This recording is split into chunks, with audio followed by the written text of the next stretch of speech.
Chapitre 4 à 7 tableau généalogique des différentes tribus. Ces chapitres sont une revue généalogique de tout Israël, c'est un tableau des principales familles du peuple, comprenant tout d'abord Juda et Siméon, puis les deux tribus et demi-transjordaniques, puis Lévi, traité très en détail, puis Issachar, Benjamin, Nephtali, la demi-tribu cisjordanique de Manassé, Éphraïm, et Sœur. Sur Dan, voir à une chronique 7.12. Ne manque décidément que Zabulon et il est possible que, comme pour Dan, ses descendants se retrouvent sous le nom d'un autre, ou bien peut-être le court passage qui lui était consacré a-t-il été omis par une erreur de copiste. La revue généalogique d'Israël que nous avons dans nos 4 chapitres est composée d'éléments assez disparates qui sont loin de dater tous de la même époque. Pour certaines tribus les détails sont nombreux, pour les autres la notice se borne à quelques noms. Étant donné la valeur que l'on attachait après l'exil au registre généalogique, on comprend que l'auteur des chroniques ait rassemblé tous les renseignements qu'il a pu recueillir sur la composition des diverses tribus et qu'il en ait fait comme un état nominatif du peuple d'Israël, sans se préoccuper de donner un tableau s'appliquant à une époque déterminée. Tel qu'il est, le tableau ne manque pas de valeur, d'autant plus qu'il est accompagné de quelques notices historiques fort intéressantes, sans doute il en aurait davantage encore, si nous pouvions préciser à quelle époque ont été rédigés les différents registres généalogiques. Mais, dans ce domaine surtout, l'auteur des chroniques ne pouvait pas donner plus que ses sources ne contenaient. Verset 1. Verset 1 à 23 descendants de Juda. Le registre généalogique que nous avons ici diffère notablement de celui du chapitre 2. Il fait l'effet d'une série de fragments dont quelques-uns appartiennent évidemment à une autre époque que le précédent. L'auteur a réuni ici tout ce qui n'avait pas trouvé place dans le chapitre 2, pour marquer aussi la place de la tribu de Juda dans l'ensemble généalogique d'Israël. Des 5 fils attribués ici à Juda, 4 sont rattachés différemment à son nom au chapitre 2. Laesron est fils de Péré, une chronique 2.5, Carmi, fils de Zérak, une chronique 2.7, Reur, fils de Caleb, une chronique 2.19-50, et Shobal, fils de Reur, une chronique 2.50. Les 5 noms donnés ici étaient sans doute une des plus importantes familles de la tribu, au moment de la composition du registre auquel l'auteur des chroniques a emprunté cette notice. Chose curieuse, nous retrouvons versets 21 à 23 un 6e fils de Juda, omis verset 1 et dans les indications qui suivent notre verset l'auteur ne semble pas tenir compte de la notice qu'il vient de donner, preuve du caractère fragmentaire de tout ce morceau. Verset 2. Sur Réaja et les Tsoréatites, voir à une chronique 2.53. Les descendants de Réaja sont du reste inconnus. Verset 3. Verset 3 et 4 noms inconnus pour la plupart. Étam, comparé verset 32 dans le registre de Siméon, et le nom d'une localité, comparé Juge 15.8, nommé 2 Chroniques 11.6, entre Bethléem et Tekoa. Gisréel, ville de Juda, comparé Josué 15.56, une chronique 3.1. Verset 4. Pénuel, non pas la ville bien connue située sur le Jabberwock, Genèse 32.31, mais sans doute un nom d'homme. Guédor, ville de Juda, Josué 15.58. D'après verset 18 le père de Guédor était Jéred. Rieusse, ville inconnue, a donné l'adjectif usatite, une chronique 11.29, une chronique 20.4, de Samuel 21.18. Ephrata est ici un homme, le père de Bethléem. Les descendants de Reur sont ici autres qu'une chronique 2.50-55, il n'y a indication complète ni dans un cas, ni dans l'autre. Verset 5. Verset 5 à 7 descendants d'Aschur, père de Tekoa. Comparez une chronique 2.24. Effet, comparez Josué 12.17 et un roi 4.10. Verset 6. Téméni, peut-être l'homme de Théman, le sud. La ville d'Aastar est inconnue, ainsi que les 3 noms du verset 7, en tant que fils de Juda. Verset 8. Katz, comparé Néhémie 3.4, parmi les descendants de Lévi, une chronique 24.10. On ne sait comment lui et ses descendants, tous inconnus, se rattachent à la tribu de Juda. Verset 9. Jabé, nom d'une ville dans une chronique 2.55, est sans doute ici un descendant de Cols. Le nom de Jabé est expliqué par le rapprochement avec le nom de douleur, Otseuv, avec transposition des lettres. Jabé, faisant allusion à son nom, demande à Dieu que ce nom ne soit pas de mauvais augure pour lui. Vers la fin du verset 10 la phrase reste suspendue, comme souvent dans les vues et les serments. Cette notice a sans doute été empruntée à un récit plus étendu.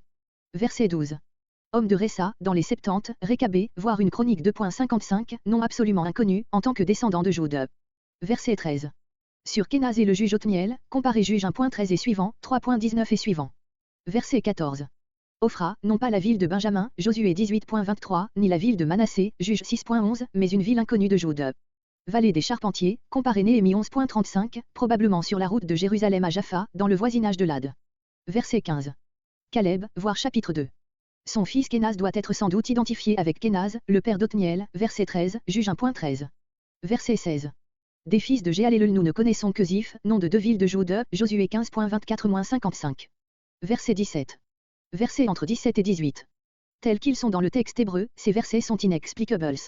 En mettant, comme nous l'avons fait dans la traduction, la deuxième partie du 18 entre la première et la dernière partie du 17, on obtient un sens clair, car ainsi les fils de chaque femme de Méred sont rapprochés de leur mère, fils de l'Égyptienne, puis fils de la Juive. Estémoa, voir verset 19, Josué 15.50, Josué 21.14. Verset 18. Guédor, voir verset 4. Socho, comparé Josué 15.35. Zanoach, comparé Josué 15.34. Nous ne connaissons pas le pharaon dont Méred avait épousé la fille, mais il s'agit bien ici d'un roi d'Égypte et non pas d'un Judéen portant ce nom, comme le montre l'opposition, sa femme juive. De là résulte en tout cas que Méred était un personnage important. Verset 19. Odija et Naam, inconnus. Odija est sans doute mort jeune. Keïla, comparé Josué 15.44, Néhémie 3.17-18, 1 Samuel 23.13. Estémoa, voir verset 17. Makatite, voir une chronique 2.48. Verset 20. Simon et ses fils sont inconnus. Verset 21. Shéla, fils de Joude, comparé Genèse 38.5, une chronique 2.3. est ailleurs fils de Joude, une chronique 2.3. Lessa, ville inconnue, Marésa, comparé une chronique 2.42. Beth Asbéa est inconnue, désigne ou bien la famille d'où sortaient les tisserands ambitius, nom postérieur du Finlin appelé autrement dans la Genèse et l'Exode, ou bien le lieu où il demeurait. Verset 22. Kozéba, nom d'une ville inconnue. Qui dominèrent en Moab, porte sans doute sur les noms précédents depuis Djokim, peut-être seulement sur les deux derniers, signifie que ces gens-là s'emparèrent à un moment donné du gouvernement de Moab. Quand? Comment? Nous ne le savons pas, c'est, dit le texte, une histoire ancienne. Jassubi-Lehem, nom d'un inconnu, à moins peut-être que ce ne soit une corruption d'eux, ils retournèrent à Bethléem. Le rôle joué par ces gens-là fait contraste avec le métier qu'ils exercèrent plus tard, verset 23. Verset 23. Netayem, Guédéra doivent être pris comme des noms propres, quoique Netayem signifie plantations et Guédéra parc. Sur Guédéra, comparé Josué 15.36, sur Netayem, comparé 2 Chroniques 26.10, passage qui indiquerait que Netayem appartenait au domaine royal. C'est ce que confirment les mots avec le roi qui indique que Netayem et Guédéra étaient près de Jérusalem. Verset 24. Verset 24 à 43 descendants de Siméon. Nous pouvons distinguer dans ce morceau deux parties, versets 24 à 33, ancienne division de la tribu et ville qu'elle occupait, versets 34 à 43, court renseignement sur l'histoire de la tribu. Même nom que Genèse 46.10, Exode 6.15 et Nombre 26.12, avec des différences assez sensibles dans l'orthographe, amenées par des erreurs de copistes. Genèse 46.10 et Exode 6.15 ont un sixième nom, Ohad. Verset 25. La famille de Saül fut sans doute la plus connue de la tribu de Siméon.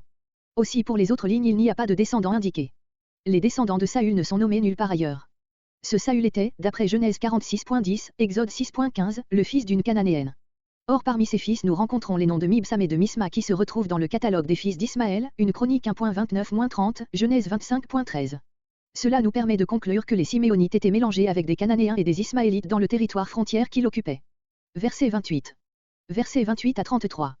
Sur les villes des versets 28 à 33, comparez Josué 19.2-8, qui offre quelques différences peu importantes. Verset 31. Josué 19.2-8 a également la division des villes en deux groupes, mais n'a pas la notice de la fin de ce verset. Cette notice, placée entre les deux groupes, indique que les villes du premier groupe cessèrent d'être siméonites depuis que sous David la tribu de Jude prit un nouvel essor. Tsiklag, quelque temps auparavant, avait déjà été prise à Siméon par les Philistins. Voir Aios une chronique 19.2-8. Verset 33. Béel est la même ville que Bilad Béé de Josué 19.8. Verset 34. Versets 34 à 43. Les versets 34 à 37 indiquent les noms de 13 princes des Siméonites, pour quelques-uns d'entre eux la lignée généalogique remonte assez haut, cependant aucun d'eux n'est mis en rapport avec les ancêtres indiqués versets 24 à 27. L'expédition entreprise par ces 13 princes, versets 39 à 41, ne nous est connue que par notre passage. C'est, avec ce qui suit dans les versets 41 à 43, ce que nous savons de plus clair sur la tribu de Siméon. De notre récit résulte qu'elle n'était pas complètement détruite, même au temps des Échias et qu'elle avait conservé, grâce à sa position, une certaine liberté d'allure. Mais aussi elle semble, au point de vue du genre de vie, en être encore au premier temps de la conquête de Canaan. Elle se compose essentiellement de nomades pour lesquels la grande question est d'avoir des pâturages suffisants. Verset 39. Au lieu de Guédor, Josué 15.58, il faut lire avec les 70 Guérard, l'ancienne ville des patriarches, Genèse 20.1 et suivant. La vallée du sel, vallée de la mer morte et sa continuation vers le sud, elle était assez rapprochée de Guérard pour que les Siméonites puissent s'étendre jusque-là. Les habitants de ce pays étaient encore un reste des Cananéens des anciens temps, non pas sans doute une nouvelle colonie, qui pratiquait le commerce entre la mer Méditerranée et la mer Rouge. Verset 41. Les Maïnites, probablement les mêmes que les Méunites de 2 Chroniques 26.7, étaient sans doute des étrangers, ressortissants de la ville de Mahon, actuellement Man, qui était située dans le voisinage de Pétra, à l'est du Wadi Moussa actuel. Voir Juge 10.12, note. Jusqu'à ce jour, ils ne se sont jamais relevés. Verset 42. Verset entre 42 et 43 autres expéditions des Siméonites. Les chefs de l'expédition sont appelés fils de Jishchéi, lequel n'est nommé ni verset 24 à 27, ni verset 34 à 37, donc est inconnu, à moins qu'il ne faille l'identifier avec le Judéen mentionné verset 20. En tout cas cette identification serait plus naturelle que celle des rabbins, qui l'identifient avec le Manassite du même nom, une chronique 5.24, croyant voir ici la réalisation de la prophétie Abdia 1.18, Ésaü détruit par la maison de Joseph. Verset 43. Le reste des réchappes d'Amalek, comparé 1 Samuel 14.48, 1 Samuel 15.7, 1 Samuel 27.8, 2 Samuel 8.12, 1 Samuel 30.1-31. Le reste des Amalékites s'étaient réfugiés dans les montagnes de l'Idumée, où les Siméonites les achevèrent. Les deux expéditions des Siméonites ne furent pas de simples razzias, mais de vraies prises de possession du territoire. Voir les mots jusqu'à ce jour. Il est curieux de voir des Siméonites s'établir dans le pays d'Édom, verset 42, dans un temps, après les Échias, où Édom n'appartenait plus à Jude.